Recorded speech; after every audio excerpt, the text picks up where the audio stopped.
नमस्कार किसान भाइयों, आप देख रहे हैं किसान मित्र चैनल। किसान मित्र चैनल पे किसान भाइयों, आज हम जो इस वीडियो में बात करेंगे वो बात करेंगे कि गेहूं की खेती किस तरह की जाती है, किस चीज की हमें आवश्यकता होती है, किस तरह हम गेहूं की खेती करके अधिक से अधिक प्रोडक्शन ले और अधिक से अधिक मुनाफा कमाए। क्या उसमें खाद का शेड्यूल रहेगा, कैसे बीज डालना है, कितने समय में सिंचाई करनी है, कौन सी वैरायटी लगानी है, ये सब कंप्लीट जानकारी आज हम इस वीडियो में देने वाले हैं। तो किसान भाइयों, वीडियो को पूरा देखे, स्किप करके वीडियो को ना देखे, क्योंकि उसमें आपको पता नहीं चलेगा कौन सी वैरायटी डालना है, कितने समय में सिंचाई करना है, कैसे हम गेहूं का अधिक से अधिक प्रोडक्शन ले सकते हैं, क्या चीजें करके हम गेहूं का अधिक से अधिक प्रॉफिट कमा सकते हैं गेहूं में। तो किसान भाइयों नमस्कार, आप देख रहे हैं किसान मित्र चैनल और किसान मित्र चैनल पे आज हम बात कर रहे हैं गेहूं की खेती की संपूर्ण जानकारी। तो किसान भाइयों, गेहूं की खेती करने के लिए हमें सबसे पहले हमारी जमीन को तैयार करना पड़ेगा। अब जमीन तैयार करने की जो प्रक्रिया है किसान भाइयों, अगर हम उसी को अच्छी तरह करते हैं तो 70% काम आपका गेहूं का प्रोडक्शन बढ़ाने में यहीं से होता है। यानी कि आप जो खेत की तैयार करोगे, खेत को जो खेत की तैयारी करोगे गेहूं बोने के लिए, अगर आपने अच्छी तरह खेत की तैयारी की है तो 70% प्रोडक्शन यहीं से मिलने वाला है। तो किसान भाइयों, खेत को तैयार करने के लिए आपको क्या करना है कि पहले उसमें जो अपना जो पिलावा होते हैं उससे उसको अच्छी तरह कटाई करो, मतलब गहरी जुताई करो। उसके बाद में आपको रोटोवेटर से उसको कटवाना है, ताकि जो आपने जो पिलावा कटाया है उससे जो ढेले बने हैं वो रोटोवेटर से कट कट के कंप्लीट पाउडर फॉर्म में जमीन हो जाए। उसके बाद में आपको एक दो उसमें बहुत अच्छी तरह से बाह निकालनी, जिससे कि जमीन थोड़ा ऊपर नीचे हो जाए। उसके बाद में किसान भाइयों आपको पलेवा करना है। पलेवा करने के बाद में फिर आपको एक दो बार उसमें लगा देनी है, जिससे कि जमीन अच्छी तरह खुल जाए। किसान भाइयों, जब आपकी मिट्टी हल्की हल्की मतलब शुष्क होने लगे तो फिर उसके बाद में आपको उसमें बीज डालना है। अब किसान भाइयों, बीज आपको कौन सा डालना है? देखो किसान भाइयों, जो मार्केट में वैरायटी आ रही है, समथिंग करोड़ों वैरायटियां आपको मिल जाएगी, लेकिन उनमें से जो आपको चयन करना है, आपके एरिया में जो बेहतरीन वैरायटी है उन बेहतरीन वैरायटियों का चयन करना है। तो आपको अगर मान के चलो कम इंफॉर्मेशन है तो हमने एक वीडियो बनाया है, हमारे चैनल पे विजिट करके आप देख सकते हैं। गेहूं की बहुत ही अच्छी अच्छी वैरायटी के बारे में हमने वीडियो बनाया है। फिर भी आप श्री राम का जो 272 आता है वो लगा सकते हो, श्री राम सुपर 303 आता है वो लगा सकते हो। इसके अलावा भी किसान भाई जो आपके एरिया में बेहतरीन वैरायटी हो, अच्छा प्रोडक्शन देने वाली हो, अच्छा उत्पादन देने वाली हो, वो वैरायटी आप लगा सकते हो। अब किसान भाइयों, वैरायटी का चयन करने के बाद में हमारे सामने समस्या आती है कि आखिर हमें 1 हेक्टर में बीज कितना डालना है।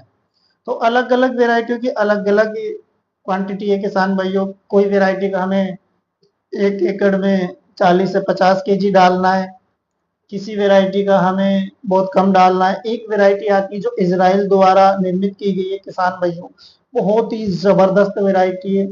यानी आप विश्वास नहीं करोगे, 200 से 300 कल्ले उस वैरायटी में निकलते हैं। तो उस वैरायटी की अगर बात करें किसान भाइयों, तो वो आपको 1 एकड़ में मात्र 10-12 किलो बीज ही डालना है। तो मतलब वैरायटी के हिसाब से आप अपने खेत में बीज डाल सकते हो। बीज डालने के बाद में किसान भाइयों हमें आती है उसमें पहली सिंचाई की, कि आखिर हमें पहली सिंचाई कितने दिनों के बाद करनी है। तो किसान भाइयों, जनरली जो मुख्य रूप से पहले सिंचाई सभी वैरायटियों में होती है वो 20 से 25 दिन या 25 से 30 दिन के बीच में होती है। जैसे आपकी किसी रेतीली जमीन हो, शुष्क जल्दी हो जाती हो, तो आप 20 से 25 दिन में सिंचाई कर सकते हो। कड़क जमीन है, भारी मिट्टी है, तो आप 25 से 30 दिन में उसकी सिंचाई कर सकते हो। अब किसान भाइयों, जो इम्पोर्टेंट चीज होती है वो यहाँ होती है पहली सिंचाई में। पहली सिंचाई जब आप करते हो तो उसमें जो न्यूट्रिएंट्स डालते हो उसी पे निर्भर करता है कि आपको अपना प्लांट कितना प्रोडक्शन लास्ट में देगा और कितने कल्ले उसमें आएंगे, कितनी मतलब बालियों की संख्या रहेगी, तो ये पहले सिंचाई पे ही प्रभाव रहता है।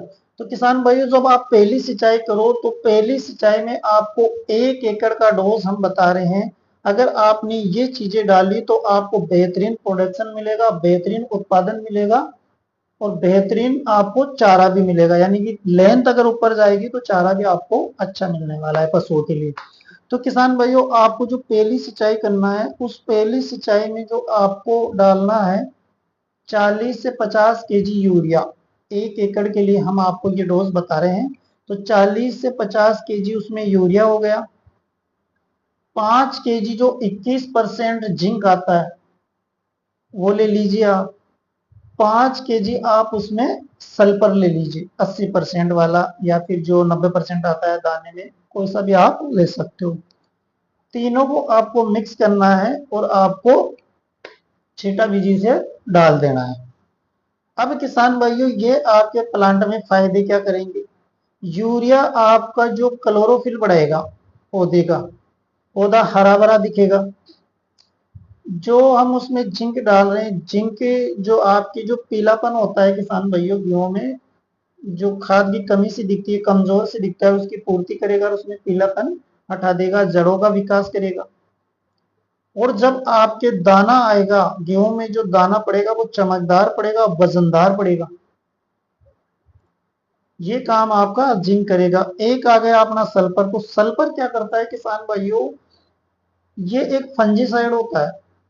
तो ये जो आपके गेहूं में फंगस होती है या जड़ों में, जो उसमें जो जड़ों में फंगस होती है ना, उसको दूर कर देगा। मतलब गेहूं की जड़ों को फ्रेश कर देगा, नई जड़ें बनाएगा, सफेद जड़ों का विकास करेगा, जिससे आपका पौधा मजबूत रहेगा और उसमें कल्ले ज्यादा आएंगे, उसमें गिरने की समस्या नहीं आएगी।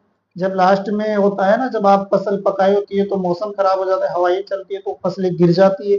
तो जब आप ये चीजें डालोगे तो उसमें जो आपका जड़ें मजबूत हो जाएगी, तो जड़ें मजबूत हो जाएगी तो आपका पौधा लास्ट में गिरेगा नहीं।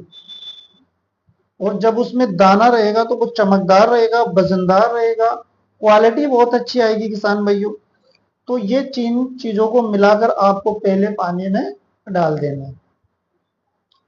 उसके बाद में किसान भाइयों, जब पानी देने के बाद में 5 दिन, 6 दिन, या फिर आपके 10 दिन बाद में, जैसे आपकी मिट्टी प्लांट की शुष्क होने लगे, तो उसमें आपको निंदानी करवाएं, यानी कि खरपतवार को निकाल देना है।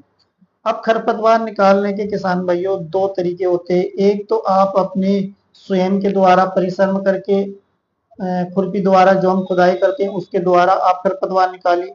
दूसरा एक होता है किसान भाइयों की, आप एक केमिकल, यानी कि जो इंसेक्टिसाइड होता है उसका स्प्रे कर कर भी आप खरपतवार को नष्ट कर सकते हो। इंसेक्टिसाइड में आप 2,4-D होती है, जो लिक्विड फॉर्मेशन में भी आती है, पाउडर फॉर्मेशन में भी आती है, आप उसका इस्तेमाल कर सकते हो। बेहतर ये रहेगा किसान भाइयों कि आप खुरपी द्वारा निनाणी करके खरपतवार को दूर करें, क्योंकि इंसेक्टिसाइड के किसान भाइयों दुष्प्रभाव होते हैं, हानिकारक प्रभाव होते हैं। या आपकी फसल को थोड़ा कमजोर पटकेगी, एक दफे झटका लगेगा, पीलीपन दिखेगा। तो बेहतर रहेगा कि आप उसकी खुदाई करके उसमें खरपतवार को दूर करें। अब किसान भाइयों, उसके बाद में हमारा आता है दूसरा पानी। 20 दिन के बाद में हमें दूसरा पानी लगाना होता है। अब दूसरे पानी में किसान भाइयों आपका यूरिया अकेला जाएगा। उसमें आपको जो 1 एकड़ में 20 से 25 किलो यूरिया लेना है और छींटा बीजी से डाल देना है और उसके बाद में पानी लगा देना है। ये आपका जो फर्टिलाइजर का जो सेकुलर होता है किसान भाइयों, यहाँ हो जाता है पूरा। तो आपको यहीं तक फर्टिलाइजर डालना है। इसके बाद में आपको हर 15 दिन में पानी लगाना है। जब आपकी फसल पकना शुरू हो जाएगा तो वो आपको स्वयं दिखना शुरू हो जाएगा कि पत्ते पीले होने लग गए और फसल पकाई हो गई, उसमें दाना बनने लगा है, तो फिर आपको उसकी कटाई करना है। किसान भाइयों, जब फसल पकने पे आ जाए तो आपको हल्का पानी उसमें लगाना है। इतनी मतलब तेज पानी नहीं, जो जम के पानी नहीं लगाना है कि आपकी फसल हवाओं में गिर जाए। तो आपका हल्का पानी लगाना है, आप दिन कम कर सकते हो, 20 दिन में लगा रहे हो तो 15 दिन में लगा सकते हो, लेकिन हल्का पानी लगाना है जिससे कि आपकी फसल गिरे नहीं। तो ये थी किसान भाइयों हमारी पूरी जानकारी इसमें गेहूं की खेती के बारे में। अगर आप फर्टिलाइजर का यूज किसान भाइयों स्टार्टिंग में करना चाहते हो, जब आपकी जमीन तैयार हो, तो आप उस समय भी डाल सकते हो। जैसे पोटासियम 5 kg 1 एकड़ के हिसाब से, 20 से 25 kg यूरिया 1 एकड़ के हिसाब से, और उसमें आपको सल्फर 5 kg सल्फर लेना है। तो इसका आपको छीटा बीजी से डाल के जो आप बुआई जुताई करवाते हो, उस समय इनको डाल के बुआई जुताई करवा सकते हो। अगर आप ऐसा करते हो तो किसान भाइयों जो आपको यूरिया आप पहले दूसरे पानी में देते हो, उस समय आपको क्वांटिटी यूरिया की कम कर लेना है, सल्फर की कम कर लेना है, जिंक की कम कर लेना है। मतलब जो हमने बताया है वो आपके गेहूं की जो एक पूरा चक्र होता है गेहूं का, उसका जो डोज बताया, यानी कि अगर आप पहले डालते हो तो बाद में कम करना है, अगर पहले नहीं डालते हो तो आपको बाद में डालना है। मतलब हमने जो डोज बताया है, जैसे 5 kg आपको जिंक डालना है, 5 kg सल्फर डालना है, और कम से कम भी 70 kg के आसपास में यूरिया जाएगा पूरे गेहूं के 1 एकड़ के लिए, पूरी गेहूं की फसल पकने तक की प्रक्रिया में। तो इसका आप किसान भाइयों स्टार्टिंग में डालते हो तो बाद में कम कर लेना है, ये मतलब अपने हिसाब से कर लेना है। तो ये थी हमारी किसान भाइयों गेहूं के बारे में जानकारी। उम्मीद करते हैं आपको पसंद आई होगी। अगर आपको पसंद आई किसान भाइयों तो चैनल को सब्सक्राइब कीजिए, वीडियो को लाइक कीजिए और बेल आइकन को दबाइए, जिससे कि आपको हमारा हर वीडियो का नोटिफिकेशन सबसे पहले मिले। नमस्कार।